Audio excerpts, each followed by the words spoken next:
Mwanya mwiza w'amakuru mu Kirundi ndabahaye ikaze mwebwe mwese muriko murakurikirana imbonesha kuri yanyu BTV Burundi. Ikaze rero muri ano makuru mugira mushikirizwe na jewe Arlette Mugisha, akabagizwe n'ingingo nkuru zikwirikira.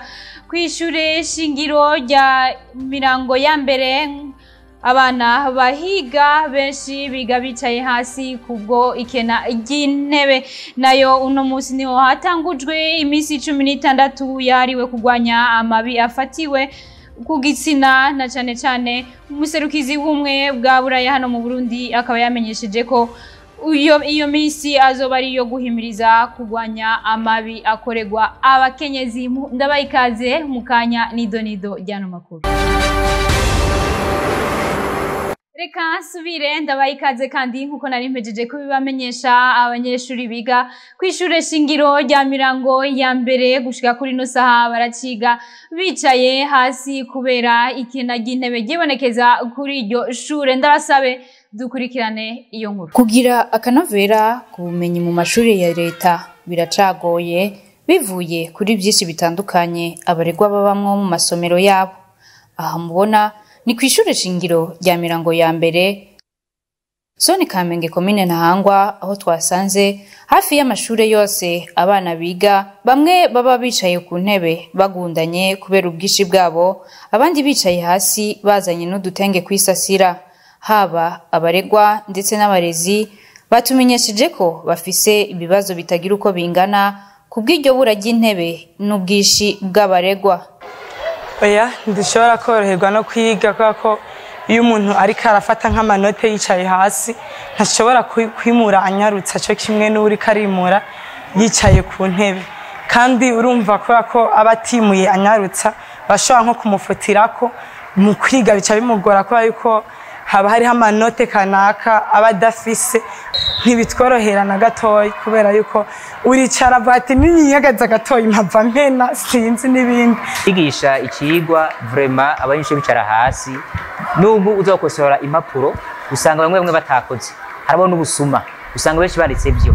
N'umwana arashaka kugira kudeyi hariya urazi ko bihanwa mu ndero, biragoye nuko umushikira kugira ngo umuhane, usanga hari ubusuma bwinshi. Ibibazo si ivyo gusa, uyu muvyeyi nawe aratubwira ayo yabonye kugira afata ingingo yo kwimura abana biwe kuri iyo shure. Jewe kubganje nk'umuvyeyi nari ndereyeho abana, mwana wa mbere yarizeho gushika mu windwi, mugabo nkabona umwana nkabona umengo nta bwenge mbona ari karagira, namaze none we kubera kutamenya ubwenge kandi turiko turakwigisha. Umwana akatubwira ngo nukuri mama ngo ahango twicara hasi ngo ntituronka aho tuja ku matwarete. Abana barambwira ati mama twe turarushe no kuri no shuri ryo kuba farasi, zaba muturonderera handi twoza kwiga basi. Abo bose batakambira leta y'u Burundi ko yotorera inyishu ico kibazo kuko ari agahomera munwa kandi ubumenyi ari bwo mushinge w'iterambere. Twebwe nk'abanyeshuri turasaba icambere guronswa ibitabo bidukwiriye, kuronswa intebe zikwiriye mu maklasi kugira ngo twebwe turicara hasi natwe turonke intebe nk'abandi. Kubw'ibyo rero twebwe twasaba yuko hoba bagashiramwo mu ishure abanyeshuri bake nka 50 mu ishure kugira ngo bitworere gukosora, kugira ngo bitworere guswiva umunyeshuri ku munyeshure, na yahandi ho abanyeshuri baguma bicaye hasi uko uzosanga no mwimbu vraiment inyuma y'umwaka ari umwimbu udashemeye. Ivyo bikaba biruko kuri iryo shure nyene mu gihe umwaka w'ishuri utangura umushikiranganje w'indero yari yarahagendeye. Kuri ico kibazo cikena ry'intebe gibonekeza mu mashure atandukanye, Steven Niyongabo umuyobozi ajejwe igisata c'ubutunzi mu bushikiranganje bw'indero akaba yacishuye ko avuga ati ikibazo c'intebe mu mashure kiri mu bindi bibazo ubushikiranganje bwitwararitse cyane, kuko biraboneka yuko mu mashuri hamwe hari ubukene bw'intebe.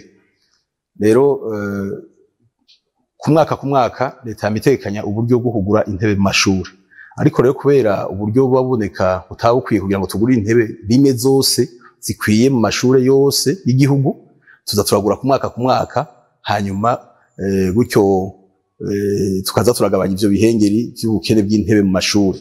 Anagomba kubabwira yuko nko kuva mwaka wa 2021 2022 ubushikiranganji bwararonse uburyo buhawe na leta kugira ngo turabe ko twogwiza ibitigiri vy'intebe kuko kare ku mwaka twagura ibihumbi 25 vy'intebe hanyuma mu mwaka w'ibihumbi 2021 ibihumbi 2022 twarashoboye kugura intebe zishika ibihumbi 80 nuva yuko nuno mwaka hategekanijwe kugura intebe ibihumbi 25 gutyo rero tuza turagerageza kuza turagabanya ico kibazo kijanye n'ubukene bw'intebe haragiye haraboneka ingorane zaho abantu batsindira isoko hanyuma ntibashobore gutanga ivyo baba bemeye donc ntibashobore gutanga izo ntebe biri rero muri ico kibazo mu bintu bidutera ingorane nagomba kubabwira yuko nk'uwatsindiye isoko ngaha muri meri ya Bujumbura kugeza ubu ataratanga intebe yari yatsindiye mu 2022 2023 nuva yuko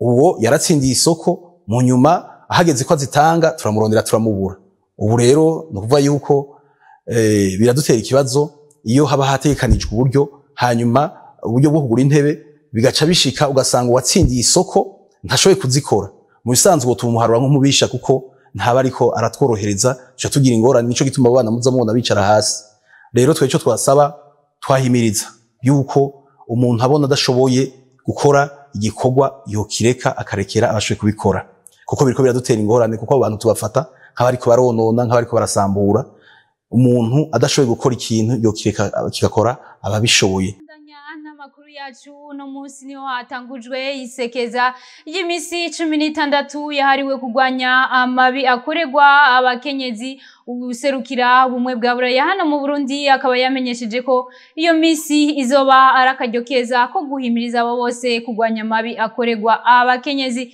n'inkuru dukesha mugenzi wacu ariko arimenyereza hano Patrick Atangimana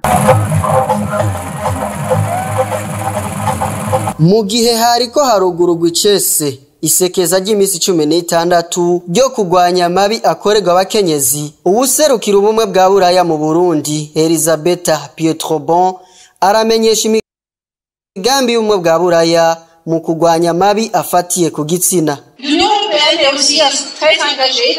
Ishirahamwe ry'ubumwe bwa buraya twarafashe ingingo yo kugwanya amabi yose afatiye ku gitsina. Hari byinshi turiko turarangura atari buraya gusa ahubwo no mu bihugu dusanzwe dufashanya. Hariho isekeza ryo gukinga amabi afatiye ku gitsina, gufasha abashikiwe n'ayo mabi haba kubavuza no kubafasha kwitura ubutungane no gukingira uwo wese ashobora gushikirwa n'ayo mabi. Mu migambi yacu harimwo no gusaba ubushikiranganje bujejwe gushigikirana agateka kazina muntu no kurwanya amabi afatiye ku gitsina ko bokwitwararika kumenya abashikiwe n'ayo mabi bakumviriza bakanabaha impanuro. Turafise kandi umugambi wo gushigikira ibikorwa byo kumenya ibitigiri by'abashikirwa n'amabi afatiye ku gitsina.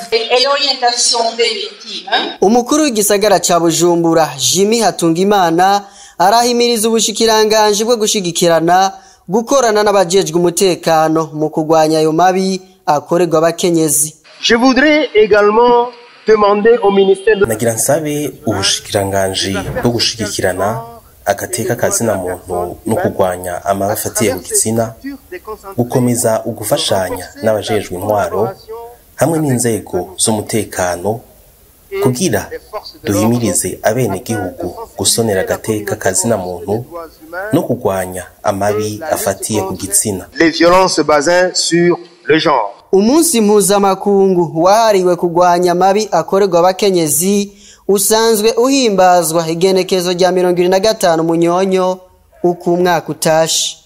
Icenda rya Bujumbura bubanza basaba leta y'u Burundi kuba rangu rimeze nabi. N'inkuru dukesha mugenzi wacu Gerard Nishimwe nawe nyene ariko arimenyereza hano kumbonesha kure yanyu. Imyidogo ni myinshi ku bene gihugu biyunguruza bakoresheje ibarabara ry'igihugu nimero 9 riva mu gisagara ca Bujumbura ryerekeza mu ntara ya Bubanza biturutse ku busaza bw'iryo barabara. Abene gihugu baganiriye na BTV bavuga ko bitacoroshe kwiyunguruza baciye kuri iryo barabara. Yaraheze yuzuye ibiziba imodoka kurengana n'ibibazo ubunye niyo uri muri ville ufata nk'ibisi za kumutakura biragoye usanga amabisi hakwepa kubera ari barabara rimeze nabi cyane ariko turiko turabiraba rero n'ikizimbo cyabizimba ufase tagisi za hariya ntibakwemerera cyo kugira ngo ninda kuzunguruka gasanga uri kuri amafaranga menshi cyane tudashobora kuronka nk'abene igihugu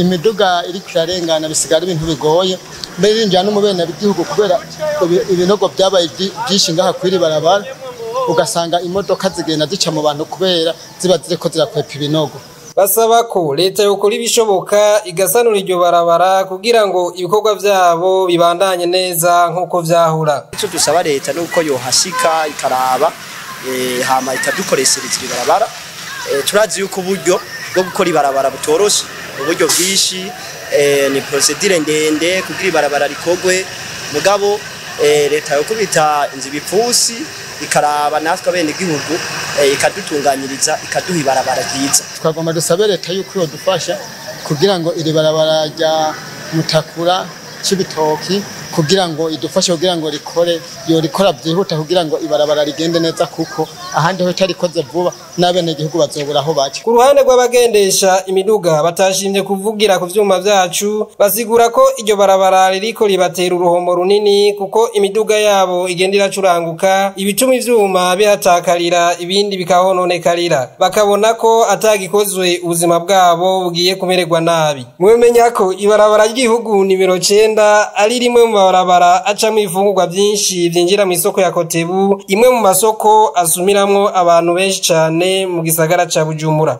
Bagira ku bice 28% nibo bafise utuzu twasugumwe mu mazu yabo ni nkuru dukesha mugenzi wacu Hayimo Prospere niyo nkuru. Umunsi mpuzamakungu wahariwe utuzu twasugumwe ushitse abarundi benshi batagira utuzu twasugumwe mu ngo zabo nkuko bivugwa n'umuyobozi mukuru ajejwe amazi meza n'isuku ry'ibanze Girukwishaka Nestor. Plan national de développement 2018-2027 muri uwo mugambi hategekanijwe yuko abarundi bose boronswa amazi meza n'utuzu twasugumwe kwiza dukwije amategeko kugira ngo isuku n'isukura bigende neza. Tuzogerageza rero tuko turahimiriza muri iki gikorwa turimo cerekeye isabukuru tutuzu twasugumwe ku rwego rw'isi yose nico turimo cyo guhimiriza abene gihugu cyo kwerekana ibiharuro biriho cyo kwerekana ibibazo biduhanze ivyo ari byo hanyuma turabukuntu twese twoje hamwe twabitorera umuti. Mu ntumbero yo gutorera umuti ikena ry'utuzu twasugumwe ishirahamwe Great Vision rirakora utuzu twasugumwe twa kijambere dukoreshwa n'abatandukanye dushobora mbere no gukoreshwa mu kwegeranya umucafu uheza ugakogwamwo ifumbire nkuko vyemezwa na Thierry Ndabigengesere muza bikorwa mu ishirahamwe Great Vision. Ubu rero twaraniyumviriye na babandi badafise ubwiherero na buhoro buhoro twabazaniye ubwoko bw'itwarete butandukanya umukoyo na binini amazirantoke bikazodufasha rero kwegera bene gihugu bari mu mitumba itandukanye bari kure y'ibisagara kugira nabo baronke ubwiherero bubereye. Ubwa mbere mpera ko n'ubwoko buri mu bwoko bw'amatwarete bwitwa ubwoko Ecosan canke toilette ecologique mu kininofunofu ariko mu Kirundi n'ubwoko bw'ubwiherero bubereye butandukanya amasohwe n'amazirantoke. Ico rero tukaba tuko turakora kugira abene gihugu bakoresheje umwanda wabo mu kuwuhinguramwo ifumbire. Ivyo rero twarabonye yuko murazi ko Burundi bwacu bubayeho kubw'iburimye twariyumviriye ko turavye ikena gifumbire rihari ko abene gihugu botangura kwiyumvira ingene mu mwavu utuvuyemo dushobora kuwukoresha ugahinduka ifumbire noneho twatuboga twadutomati twatwitere mu twibare twatu bironke gukura neza. Ishirahamwe Great Vision iruhande yo kuronsa abarundi utuzu twasugumwe twa kijambere rirafise kandi umugambi wo kwegeranya umwanda muto na mukuru rikawuhinguramwo umwavu uzoheza ukadandazwa kuba ukeneye. umunsi mpuzamakungu wahariwe utuzu twasugumwe ku isi ushitse abarundi batarenga ibice 28% aribo bonyene bafise utuzu twasugumwe mu ngo zabo. Ndabasabe tubanze dukurikirane ibihayanisho. Imisi mikuru ihereza umwaka yamaze gushika kuri Canal Plus. Ku bihumbi 15 decoder HD uhereye ku gasekeka Evasion. Génial! Irabire y'amashena ryoshe cane arenga amajana 3 mu miryango. Ningino. Ama comédie. Je trinque à moi. Ama série. Reste loin de mon fils. Bonsoir. Ama cinéma n'ibindi biryoshe cane. C'est la grande fête en ville. Karibu mwihuse ku badandaza bacu babegereye mube mu birori nibagirwa hamwe na Canal Plus.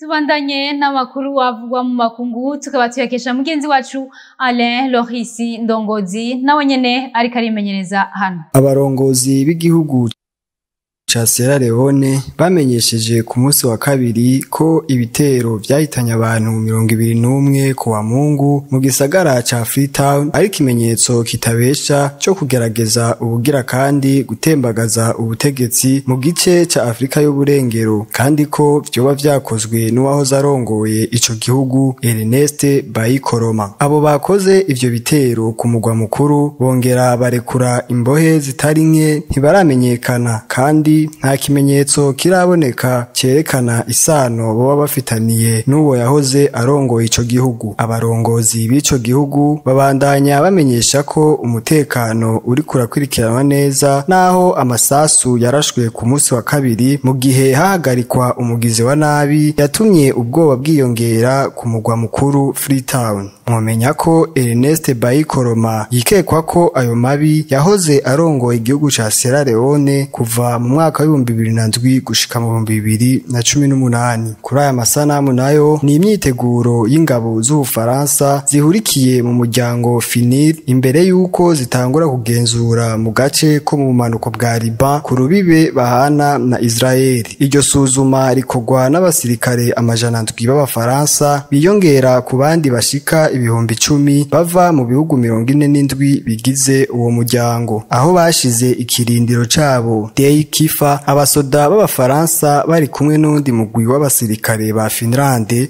bafasha mu bikorwa byo genzura bitoroshe na gato bivanye n'umutekano muke urangwa muri ako gace nk'uko bishikirizwa na Kapiteni Santeri Makinen ari mu mugwi w'abasirikare ba Finlande. Ati ubu ivyerekeye umutekano vyarayangaye ugereranije no mu mezi aheze. Mwomenya ko umuryango wa FINIR watanguye mu mwaka w'igihumbi kimwe amajana 978 mu ntumbero yo gukura ingabo za Israeli mu bumanuko bwa Liban. Imbere yuko dusozera amakuru yacu wari umunezero udasanzwe ku bakunzi umupira w'amaboko basketball aho umugwi wa Dinamo washika ku kibuga c'indege Melchior Ndadaye uvuye mu nkino za Elite 16 Rukundo Jodase arongoye uwo mugwi akamenyesha ko hari ivyabagoye muri ubwo rukino bari bavuyemwo agasaba leta ko yo bashigikira mu nkino za bare bagiye